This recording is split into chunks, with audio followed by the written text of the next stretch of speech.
Princess and soon, concert queen. Miss naman! Grabe! Ulit tayo po ulit ito. Yes! Mahaba-habang araw po. Hashtag Kimchu Day today. Yeah, it's kind of Kimchu Day today. Gulat din ako. Kaya medyo change ko yung look ko para makapag-disguise po ako sa inyo. Our first question will come from Tina Bonifacio. Okay. Hi, hello po. Hello. Maganda namin din. Oo nga, it's been a while. Kim, ano ba ang ibig sabihin itong concert na ito? What do you want to say to people? Ikaw ba may pinatutunayan na, oo, kaya kong maging singer or concert artist? I mean, do you want to prove a point? Ako po, nung una nila tong in-open up sa akin, sabi ko, ako ba talaga? Ako o si Kuya Kim? Kim, may concert ka? Ako o si Kuya Kim? Or kung sino mang Kim dyan? Pero sabi nila, siguro kailangan na rin kasi 10 years ko. Paano ako magsi-celebrate ng 10 years ko sa industry? So parang sabi nila, katulad ng lagi ko pong ginagawa, magpasaya, magpaano, yung umemote ng kote, yung ganyan. So parang siguro, yung concert is one of one of my gifts para sa lahat ng mga taong sumusuporta sa akin through the years. Start nung 2006. What would you want to tell people who doubt your ability? Number one, to fill the Kia Theater. And second, your ability to sing. Kaya nga po siya sa April 9 gaganapin kasi Kalayaan Day po siya. Malaya po magpapakita ng talento ko. Walang makikialam. Ganun po talaga. Malaya. Hashtag April 9. Malaya si Kinto sa araw na yun. Ganun siya.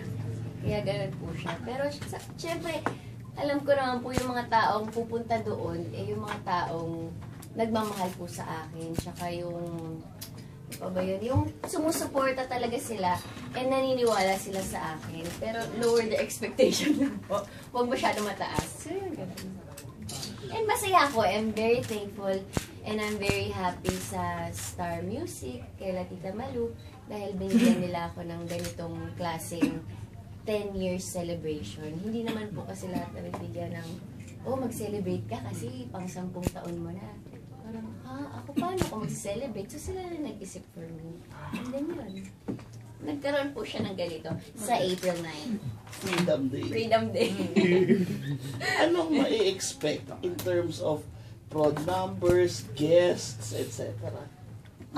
Dito, isa din, akala ko ba may kasama ko po si Darwin. Ano ba ma-expect na dito?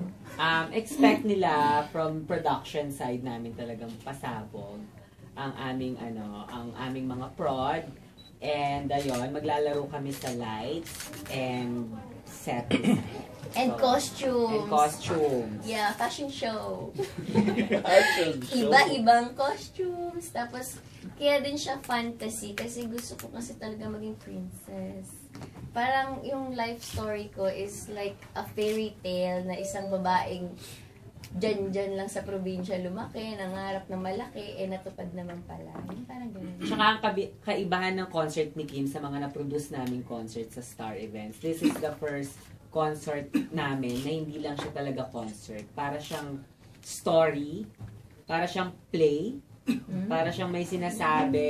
May kwento. Yes, may kwento yung concert. Wow. Yeah. Na pinasukan namin ng mga prod number. So kung yung kwento na yun, malalaman natin sa April 9. Yeah. May iba kayong detalye pwede ma-share? Director, guest? Yung director namin for stage is Marvin Caldito. And for TV is Direct Arnel Natividad. And yung mga guest ni Kim, surprise na lang. Abangan po nila. Ang dami-dami naman po sila. So yun. And then, yun, natuwa ako kasi open sila sa mga suggestions ko. Madami akong, di ba, Lagi kaming nag-uusap. And then, kasali ako lagi pag mayroon silang mga meeting. Kasi gusto ko yung yung mapapanood nila is personal sa akin. So, yun. Marinig nila yung mga hits ko dati, yung mga iba't ibang klaseng sayaw. Yan.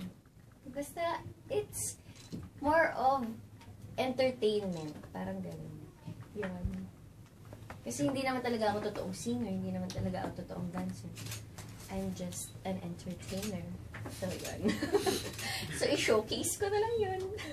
Ang susunod na magtatanong ay, nag-a-apply, no? Na mag-front act sa concert mo. Actually, naka-Bruno Mars costume. Jude Cartala ba? Jude? Pwede naman. Gusto mo ba? Why not? Sample, Jude? Kaya, pang Super Bowl. Kim, kasi kanina, Sian had a difficulty of putting it into words, yung label Ay, thing. grabe. For whatever relationship you have, how can you describe in a song based dun sa mga songs niyo in the concert? Hala. Hindi po ako magaling sa kanta. Title ng song? Mr. Right? Mr. Right. Pwede na rin. Mr. Right. Yeah, pwede. Mr. Right. Okay. Bakit? Kasi he makes everything right.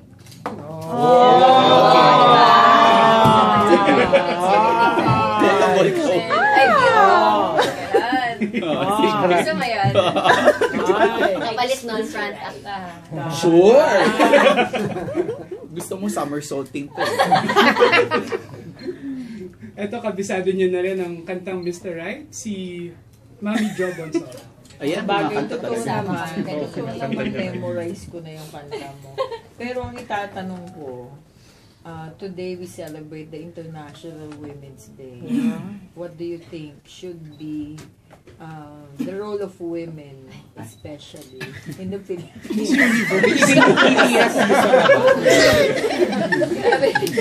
Ano masasabi mo dapat ginagawa ng mga babaeng Pilipino ngayon at ang dapat nating baguhin bilang babae?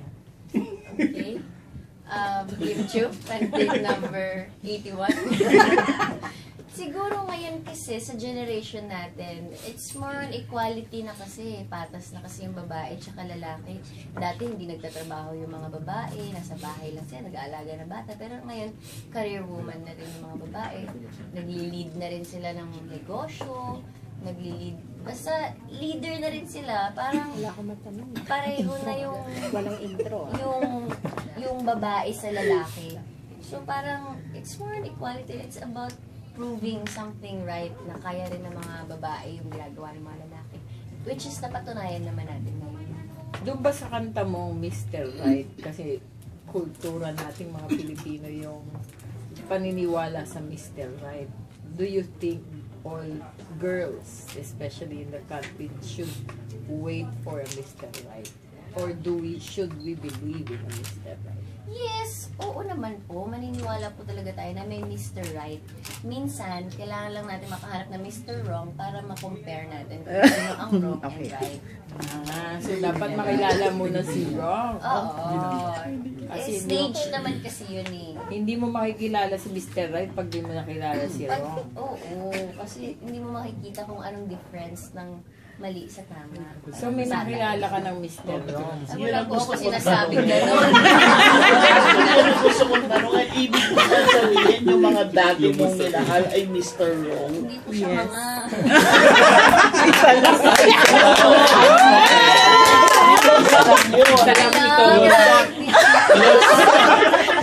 Nakakalang sabihin, isa lang yun. Hindi na po ako nag-speak for myself, but I'm speaking on behalf of lahat ng taong nagmamahal. Diba? So parang mako-compare talaga natin yung maganda sa pangit. Diba laging may ganun, payat sa mataba, yung matangkad sa maliit. Diba? Hindi mo naman makikita yung maliit kung hindi mo siya tatabihan na matangkad. Ganun. Hindi mo naman sabing, ano pala siya, hindi mo siya tatabihan ng sobrang payat. Diba?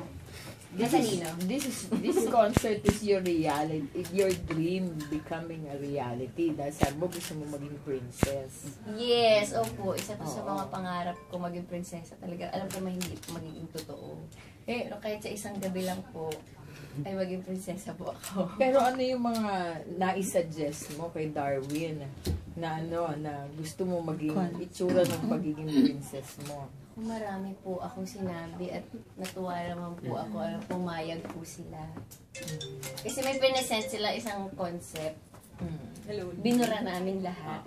Actually, very helpful naman po si Kim sa pag-ano ng show. Kasi syempre, kami as producer, syempre minsan, di ba, sa dami ng ginagawa mong show, minsan di mo na maano pare-pareho na. Pero si Kim naging malaking help po siya sa production kasi may mga teamwork po siya na kami rin po na-enhance namin sa side.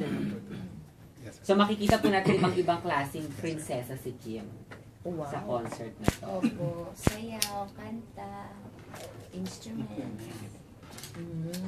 Tapos may mga characters din. Opo. So may love story din ito. Meron din. Hindi mo maiwasan yung mga struggles, mga ganon doon. Tapos, G-Force, nandun sila. Sila yung mag-choreo sa lahat ng mga production number ko. And, yun, masaya. I'm very happy kasi nung nilabas yung ticket selling, mga isang araw, naubos na yung VIP ko. So, sobrang happy. Kasi may sure na ako na may manonood sa akin. May manonood na kalokohan ko. So, meron na akong siguradong mga tao na panonoorin yung gagawin ko. Yeah. Siguro, sorry po, isa pang tanong. kung meron kang sigurong isa pang kanta na gustong isama dun sa concert. Meron ka pa bang gustong isuggest? Siguro may playlist na kayo. Meron na kayo karamihan sa mga kanta ako po nagsabi. Oo, hindi na kami nag-hire ng Musical research. Oo. Ako na. Kasi gusto ko, maramdaman ng mga taong sumusuporta sa akin na ito yung kanta ko para sa kanila. Ano siya? Ano ba siya? Basta, it's a way for me to say thank you sa years na sinuportahan nila ako. And sobra ako na-happy. And meron dong gap na para sa mga fans ko. Meron dong gap na basta personal touch yung lahat na mangyayari. Parang isa siyang journey ng, paano ba sabihin na wala na si Darwin? Isa siyang journey ng isang babaeng nangarap. Yun. Pero, meron ka bang gagawin dito na hindi mo pa nagawa sa lahat ng performance mo? Opo. At ngayon, inaaral ko po talaga siya. At sana magawa ko siya ng perfect sa gabi na yun. May teaser ba tayo kung ano yun? Like, mag-ano ka? Basta abangan na lang po nila. Surprise Sobrang, ito kaya din po siya tinawag na fantasy. Kasi, it's like you're dreaming in one night na sa gabi ito ang mangyayari. Akala mo parang ginip lang siya, pero totoo po siya. Yun, gabi. Pero fun lang talaga.